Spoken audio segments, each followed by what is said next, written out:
ಮಹಿಳೆಯರಿಗೆ ಫ್ರೀ ಬಸ್ಸನ್ನು ನೀಡಿ ಗ್ಯಾರಂಟಿ ಯೋಜನೆಗಳ ಮೂಲಕ ಜನರ ಮನವನ್ನು ಗೆಲ್ಲೋದಕ್ಕೆ ಮುಂದಾಗಿದ್ದಂಥ ಕಾಂಗ್ರೆಸ್ ಸರ್ಕಾರ ಈಗ ದರ ಏರಿಕೆಯೂ ಕೂಡ ಮುಂದಾಗ್ತಾ ಇದೆ. ಪ್ರಮುಖವಾಗಿ ಬಸ್ ದರ ಹೆಚ್ಚಳಕ್ಕೆ ಸರ್ಕಾರದಲ್ಲಿ ಈಗಾಗಲೇ ಪ್ರಸ್ತಾವನೆ ಇದೆ.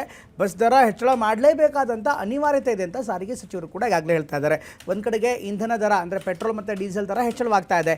ಇನ್ನು ವೇತನ ಪರಿಷ್ಕರಣೆ ಮಾಡಬೇಕಾಗಿದೆ, ಹಿಂಬಾಕಿ ನೀಡಬೇಕಾಗಿದೆ. ಇದೆಲ್ಲದರಿಂದ ಈಗ ಸರ್ಕಾರದ ಮೇಲೆ ಹೊರೆ ಆಗ್ತಾ ಇದೆ. ಜೊತೆಗೆ KSRTC ಮತ್ತು ಸಾರಿಗೆ ಸಂಸ್ಥೆಗಳು ಕೂಡ ಸಾಕಷ್ಟು ನಷ್ಟಕ್ಕೆ ಸಿಲುಕೊಳ್ಳುವಂಥ ಆತಂಕ ಇದೆ. ಹೀಗಾಗಿ ಬಸ್ ದರ ಹೆಚ್ಚಳ ಮಾಡಲೇಬೇಕು ಅನ್ನುವಂಥ ನಿರ್ಧಾರಕ್ಕೆ ಈಗ ಸರ್ಕಾರ ಬಂದಂತಿದೆ. ಹಾಗಾದರೆ ಎಷ್ಟು ರೂಪಾಯಿ ಹೆಚ್ಚಳವಾಗುತ್ತೆ, ಯಾವತ್ತಿಂದ ಜಾರಿ ಆಗುತ್ತೆ ನೋಡೋಣ ಬನ್ನಿ ವರದಿಯಲ್ಲಿ.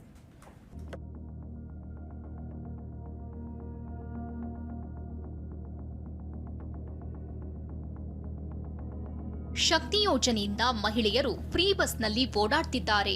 ಆದರೆ ಇದೇ ಹೊತ್ತಿನಲ್ಲಿ ಕರ್ನಾಟಕದಲ್ಲಿ KSRTC ಮತ್ತು BMTC ಬಸ್ ಪ್ರಯಾಣ ದರವನ್ನ ಶೀಘ್ರದಲ್ಲೇ ಹೆಚ್ಚಿಸಲು ಸಾರಿಗೆ ಸಂಸ್ಥೆಗಳು ಸರ್ಕಾರಕ್ಕೆ ಪ್ರಸ್ತಾವನೆ ಸಲ್ಲಿಸಿವೆ. ತೈಲ ಬೆಲೆ ಏರಿಕೆ, ಉದ್ಯೋಗಿಗಳ ವೇತನ ಪರಿಷ್ಕರಣೆ ಹಾಗೂ ಸಾರಿಗೆ ಸಂಸ್ಥೆಗಳು ಎದುರಿಸುತ್ತಿರುವ ಆರ್ಥಿಕ ನಷ್ಟವನ್ನ ಸರಿದೂಗಿಸಲು ಈ ನಿರ್ಧಾರಕ್ಕೆ ಬರಲಾಗಿದೆ.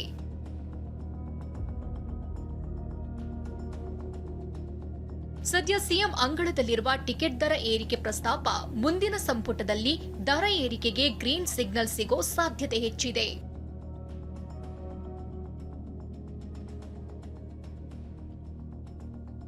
KSRTC ಬಸ್ ಪ್ರಯಾಣ ದರವನ್ನ 33% ಹೆಚ್ಚಿಸಲು ಸರ್ಕಾರಿ ಸಾರಿಗೆ ನಿಗಮಗಳು ಮನವಿ ಮಾಡಿವೆ.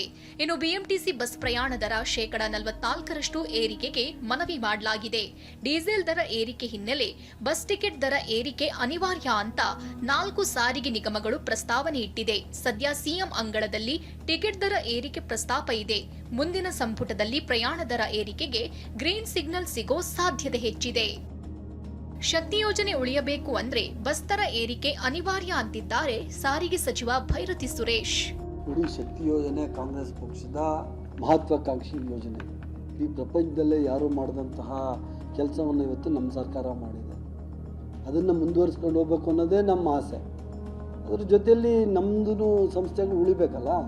ಸಂಸ್ಥೆಗಳು ಉಳಿಬೇಕು ಅಂದರೆ ಸ್ವಲ್ಪನಾದರೂ ನಾವು ದುಡ್ಡು ಜಾಸ್ತಿ ಮಾಡಬೇಕು, ಶಕ್ತಿ ಯೋಜನೆಗೆ ದುಡ್ಡು ತಗೋಬೇಕು, ಉಳಿದಿದ್ದು ಸ್ವಲ್ಪ ರೇಟ್ ಸ್ವಲ್ಪ ಹೈಕ್ ಮಾಡಬೇಕು. ಇವೆಲ್ಲ ಸಾಧಕ ಬಾಧಕಗಳು ನೋಡಿ ಜನಗಳಿಗೆ ತೊಂದರೆ ಆಗದ ರೀತಿಯಲ್ಲಿ ಮಾಡುವಂಥ ಕೆಲಸ ನಾವು ಮಾಡ್ತಾ ಇದ್ದೀವಿ. ಮತ್ತೊಂದು ಕಡೆ LPG ಸಿಲಿಂಡರ್ ಗ್ರಾಹಕರಿಗೆ ಗುಡ್ ನ್ಯೂಸ್ ಸಿಕ್ಕಿದೆ. 19 kg ಕಮರ್ಷಿಯಲ್ ಗ್ಯಾಸ್ ದರದಲ್ಲಿ 183.50 ರೂಪಾಯಿ ಇಳಿಕೆಯಾಗಿದೆ. ಇಂದಿನಿಂದಲೇ ಪರಿಷ್ಕೃತ ದರ ಜಾರಿಯಾಗಿದೆ.